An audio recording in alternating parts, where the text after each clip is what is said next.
Hi friends and family members అందరికీ hi అండి. ఈరోజు మన ఇంట్లో ఏం రెడీ అవుతుందో చూద్దాం రండి. ఇదిగోండి చింతాకు ఐస్లో పెట్టినాను డీప్ ఫ్రిడ్జ్లో. చింతాకు పప్పు ఎట్లా ప్రిపేర్ అవుతుందో చూద్దాము. అట్లే మీకు చింతాకును చూడండి, ఇప్పుడైతే దొరకదు కదా, ఆల్రెడీ కాయలు వచ్చేసినాయి. ఇది నేను 3 months అయిందండి పెట్టి.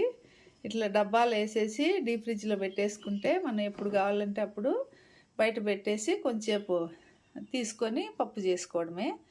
చూడండి పప్పు ఎలా వస్తుందో చూద్దాం రండి. చూడండి ఫ్రెండ్స్, పప్పు కడిగి పెట్టినాను, పచ్చిమిరపకాయలు కట్ చేసి పెట్టుకున్నాను. ఇప్పుడు మనం ఇందులో కట్ చేసిన టమాటాలు కూడా వేసేద్దాము. ఇప్పుడు చింత చిగురు ఇది కూడా వేసేద్దాము.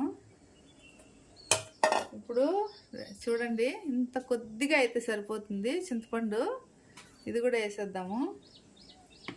ఇప్పుడు మసాలాలు ఏం వేస్తాను చూడండి. 1 స్పూన్ ధనియాల పొడి, 1/2 స్పూన్ మెంతి పొడి, 1/2 స్పూన్ జీలకర్ర పొడి, 1 స్పూను పసుపు పొడి ఇందులో వేసేద్దాము.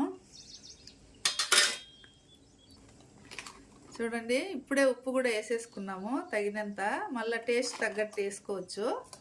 ఇప్పుడు మనము విజిల్ పెట్టేద్దాము. మీడియం ఫ్లేమ్లో 3 విజిల్లు అయితే బాగా కమ్మగా ఉడికిపోతుంది పప్పు.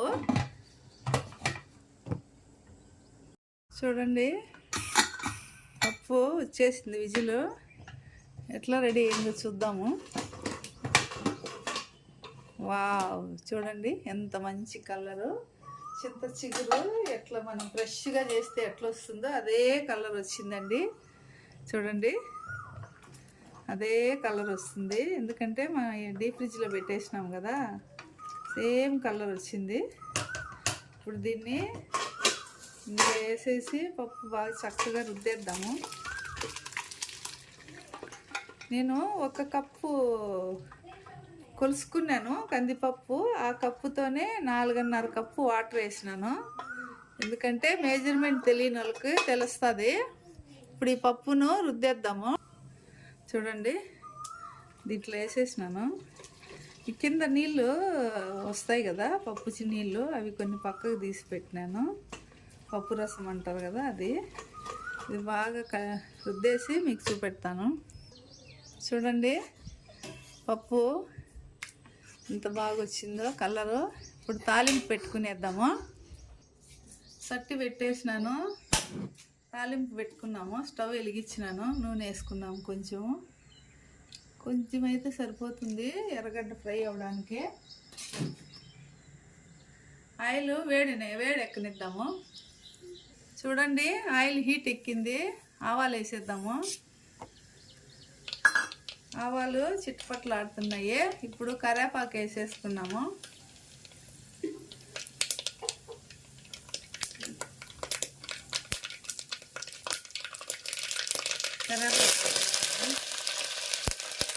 ఇప్పుడు సన్నగా తరిగి పెట్టినాము ఎర్రగడ్డ, తెల్లగడ్డ, ఆనియన్, గార్లిక్ వేసేద్దాము.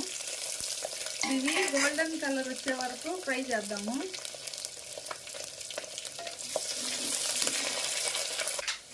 చూడండి ఆనియన్ బాగా గోల్డెన్ కలర్ ఫ్రై అయింది. ఇప్పుడు ఈ తాలింపు కొంచెం ఎత్తి రసంలో వేద్దాము, పప్పు రసంలో. ఇప్పుడు పప్పు దీంట్లో వేసేద్దాము.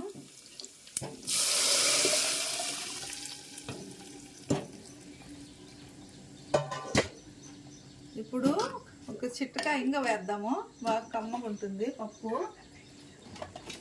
మంచి ఫ్లేవర్ వస్తుంది. చూడండి ఇంగవా ఒక చిట్కా వేద్దాము. చూడండి ఫ్రెండ్స్, పప్పు రెడీ అయిపోయింది. చింత చిగురు పప్పు చాలా టేస్టీగా ఉంది. మీకు కూడా వీడియో నచ్చినట్లయితే ఇట్లే తయారు చేసుకోండి. వీడియో నచ్చినట్లయితే సబ్స్క్రైబ్ చేయండి, షేర్ చేయండి, లైక్ చేయండి. Bye bye.